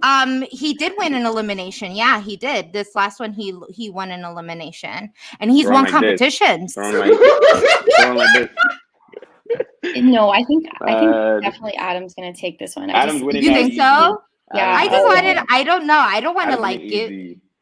And I'm not being biased or anything. Adam's winning easy. That's not even Adam's winning easy. That's free money. That's free money right there. Adam is winning easy. Wait, I want to know where's the money. No. Let's go with Maddie, and then I'm gonna ask. Maddie, you scared of Rockstar? Rockstar got old women's strength, you know. Oh no, Maddie has been very. Come on, Rockstar's from Baltimore, you know.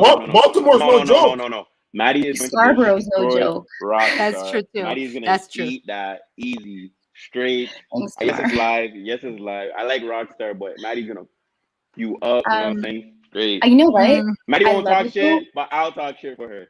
You know what? I don't condone this. I don't condone this. I don't condone this. I don't condone this. I don't condone this. Maddie, you looking kind of. Maddie, you looking kind of thick in the pants. I seen in the comments. People say looking, you know, with the pants. A little thick in, you know, with the twists. My slips. Okay. No, okay. I just wanted to say that I love it when people underestimate me. It's the best feeling in the world because I know I'm just gonna go in there and just kick ass, and I'm just gonna first round is gonna be a knockout. Sorry, Rockstar. Second of all, Cindy, they wanted me to fight Gina Marie first round, and I said yes to it. And I was gonna wear. Remember what I said, Jamar? My belt that I was gonna wear, my Black Lives Matter belt. I was gonna wear that in. And then she backed out. I told Mike to wear that too. For that next guy he's fighting. I would have been like, what else do you need? Well, I will customize anything you need, Maddie. If I knew that was happening. Jamar, Mike's ready though. Mike's ready or what? Yeah, Mike's gonna kill it. Okay. The thing about Michael is that if he just keeps getting pounded, he's not getting knocked out. He's just gonna keep going. That's just his mentality. I don't know, but I don't think Nick has ever had a fight in his life. He's not fighting Nick anymore. What? He's not fighting Nick anymore. Oh no! He backed out. No. He didn't back out. They switched his opponent. Nick's still in it. He's just competing against someone else. So who now who are the matchups? Dallas. He's fighting Dallas now, Nick. Nick and Dallas and Michael and some cowboy guy. Oh, Caleb. What? Caleb? Yeah. Mike's still winning though. I mean, we're talking about Michael has his youth if anything. He also has the they're not even trying to fight. Everyone's like, "Oh, it's for fun." Like, Tell that to Hamza. Hamza said that he's been training 3 days every day, 3 days a week. I don't know what he said. He said that he broke it twice a day, 3 days a week. He said he broke his body. I don't know what he said. That's bad. You need to rest your body, first of all. Yo, man. Hamza's my guy, but he might be in trouble, though. He might be in trouble. That's my guy. Listen, you don't want me to start talking too crazy about this. Hamza's my guy, but Hamza, bro, text me, Hamza. We'll talk, bro. The thing about Hamza is that Hamza has a lot of heart. And that doesn't sound good, man. You don't say that. No, with a lot of heart, and he trains every day, twice a day. Yeah. So twice a day, every day, and I'm gonna put my money on him. So Jamar, why aren't you boxing? Oh, I gave them a price and they couldn't match it, so that was it. That's about it. Also, I don't think any of the opponents that they gave me, I think they wanted to fight me, so. They wanted me fighting like some guy named Judd, some guy named McCray, like Some little Judd was part of Cindy's season with Sequester, right? Really? Wasn't Judd part of your season? He was at BBUS. We did the in-person sequester thing. Yes, I'm sad that you're not fighting Gina Marie anymore. And I was like, I like Rockstar, and that's why I'm like, I just wanted to fight against someone. It would really give you extra oomph if you were fighting someone that you did not like. Right. I love I like the banter that you and Rockstar have, and it's all in good fun, but like I still don't like it. I don't condone it. I don't condone it. I don't condone it. I don't condone it. I know. Okay, I just wanted to say that. Trust me, I didn't want to. I had like 5 opponents lined up, and all of them backed out, and then I ended up I was originally not going to be doing it because they couldn't find me an opponent like my height, around my weight. Yeah. And then they found me Rockstar. I'm like, fuck, I'll just do it. You know what I mean? And she said she wants to do it. So I'm like, I love you, Rockstar, but you're about to get knocked out. I know. I mean, it's probably why I couldn't box anybody. I mean, at my height and weight class, I'd be fighting Drew.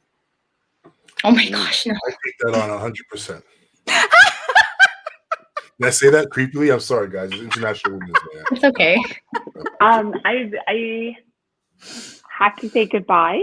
Yeah. I just realized the time, and like, so I don't. You guys can go ahead and continue talking. We're all. I think we're all good. We can just like. Cindy, before you go, do you want to talk about some of the injustices happening to the Asian community all over the United States and North America? I saw you were posting that. I wanted to talk to you about that before you got out of here. Yeah, it's definitely something that needs to be more in the forefront for, especially during this pandemic. There's been a lot of hate crimes as well as deaths and murders within the Asian community. It's very tough because people don't accept it as a hate crime or racism because we're not dark-skinned, or because we're the model minority where, apparently Asians don't experience racism. That's not something that we go through. But with this pandemic, it didn't help that there was a president that called it the China virus.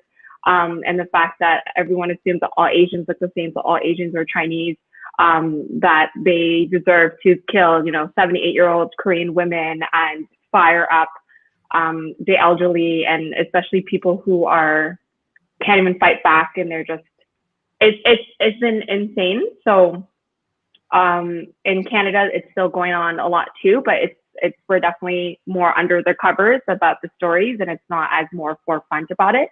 I do appreciate you for bringing it up, but I just hope people can speak up, and if they were to see someone, even if they make little jokes like that, calling it the China virus or making like ching chong noises, that is a form of microaggressions as well as racism, and it can really increase the hate crime that's coming in. People should report it, and especially the Asian community, they don't, because they're afraid to, and they want to keep their head down and just be like, you know what, it's fine, like what we're experiencing, it makes sense and all that stuff. So if you were to ever witness this, please do speak up. It's very hard during these times, and we definitely didn't have the voices, and it took me a very long time to be able to talk about it because of my own personal drama and racism and bullying that I've experienced my entire life.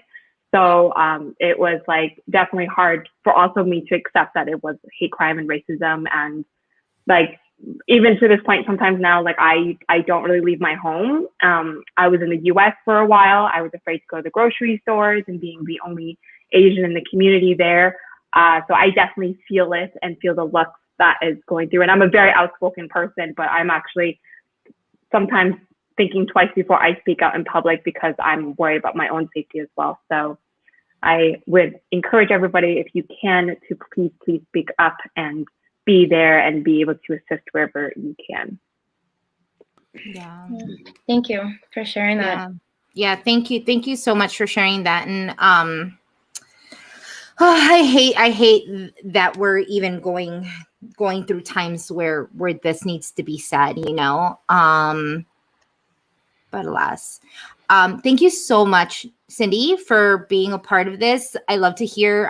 I love it when we talk game and strategy and then can talk about other things and our experiences. Like, I love having these type of discussions with different house guests and just to hear everybody's journey.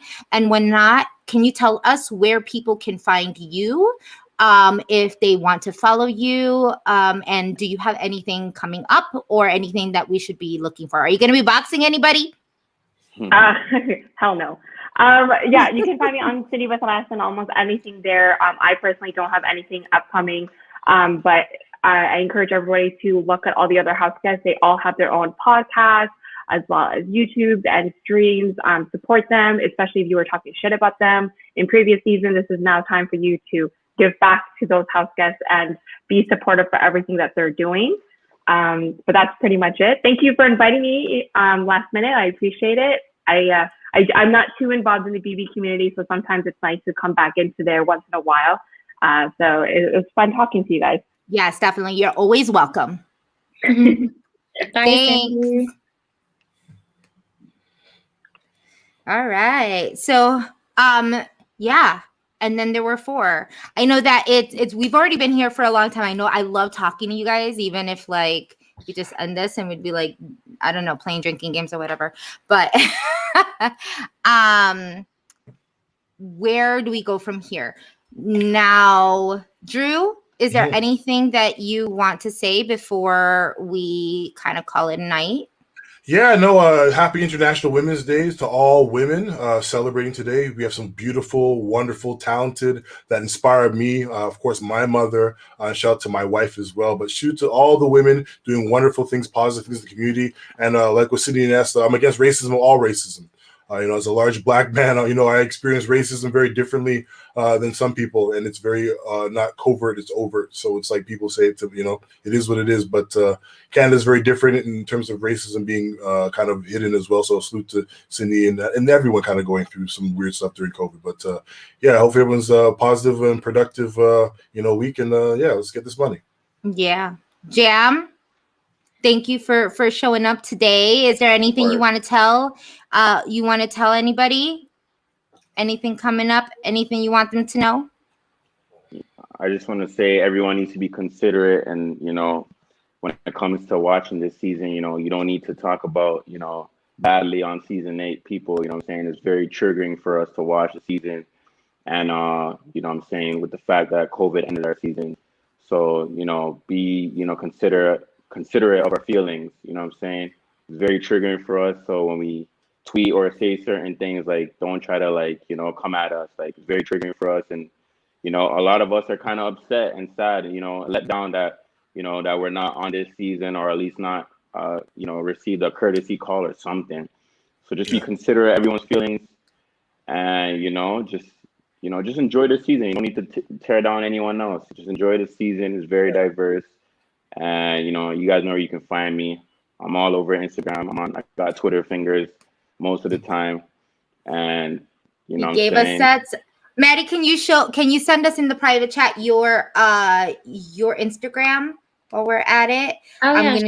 For those who for those of you who do not for those of you who don't follow Jamar, he's at King Jam on pretty much everything, Twitter and Instagram. And do you have a Facebook? Or is it just Twitter and Instagram?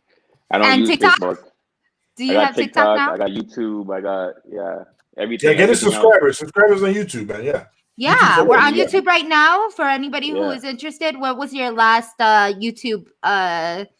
What do you do on your YouTube? My last YouTube video was basically talking about my expulsion. So, which I think inspired this season's diversity.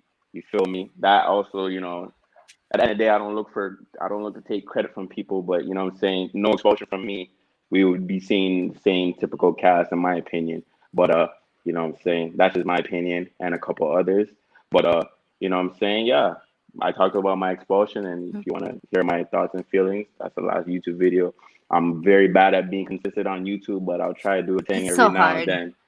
So yeah, man, I'm not down over here. So it's kind of hard. So yeah, that's me, man.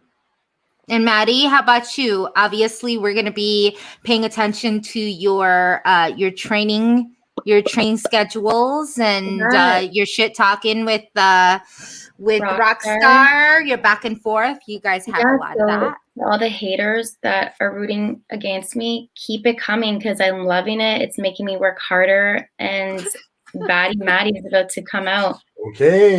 Batty Maddie. That's it. Are you gonna have, like, I need to ask, do you have like a seamstress? Is she making your own outfit? Or how is this? Is it gonna say Batty Maddie? Like, are you gonna be blinged out? Like, how is this gonna happen? I need to know these details. I don't want to give too much away, but yes, there will be a robe, there will be everything. That's like, that's really important. Like the outfit for me coming out, like if you look good, you feel good, and I would say play good, but like you're gonna come out there, right? And so you gotta look good. I'm having a custom made outfit and everything. See, the only reason I'd want a box. It would be is to get a custom outfit. That's why I need that custom outfit. And then with you, Drew. Yeah, those mother boys on IG and Twitter, you know what I mean? Just, talking sneaker stuff. What else? Snacks, basketball from time to time, workout stuff, inspirational stuff for the kids. A bit of everything. So, check me out, man. Yes. Yeah. So for those who are asking, we are posting this on both the Girl Let's Agree to Disagree page and also on my personal YouTube channel.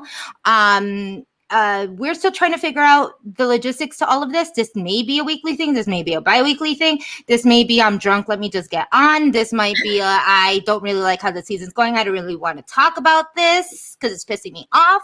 So I really don't want to commit to this. The Bachelor and tonight? Did you watch The Bachelor? The Bachelor was done? Is that tonight? Right? No, exactly. Today was the last episode of The Bachelor. And so girls from Girl Let's Agree to Disagree, we are going to be covering it tomorrow. That is going to be our last Bachelor episode. That's on Tuesdays. Thursday, we do the challenge recaps. We haven't done it in the past couple weeks because of like Big Brother and everything. The girls are not covering Big Brother. I apologize. It's just not their cup of tea. Big Brother's more my thing, huh? Disrespect. Yeah, I mean, I'm the gamer. I'm the one who loves the show. So like, because I know that people love it and I love you guys, I want to be able to talk, shoot the shit and just like talk about the season. So just make sure that you click like and subscribe to wherever you all are watching. If this is my personal channel or if this is a Girl Let's Agree to Disagree channel, make sure you click like and subscribe. Follow absolutely everybody who is on the show today. More than likely, if you hit the subscribe or the notification button, you will know when we are on. I mean, we figured this out, within like 10 hours, Drew, I think. We just kind of like, we called and we're like, we just messaged and we're just like, are we doing this today or what? And it was just like, okay. So literally this is like off the seat of our pants. This is just us shooting the shit and not having anything else to do, but loving the game. And because we get to drink, whatever. So I want to say thank you for everybody who's on here. We love you. If there's any comments, likes, anything that you want to let us know that you want us to comment on for the next show, let us know in the comments. Dan, Jams, you need a new bottle. I got those beers for you still, bro. Pull up on me. We so love and appreciate, right? We so love and appreciate you all. Cheers to you and good night.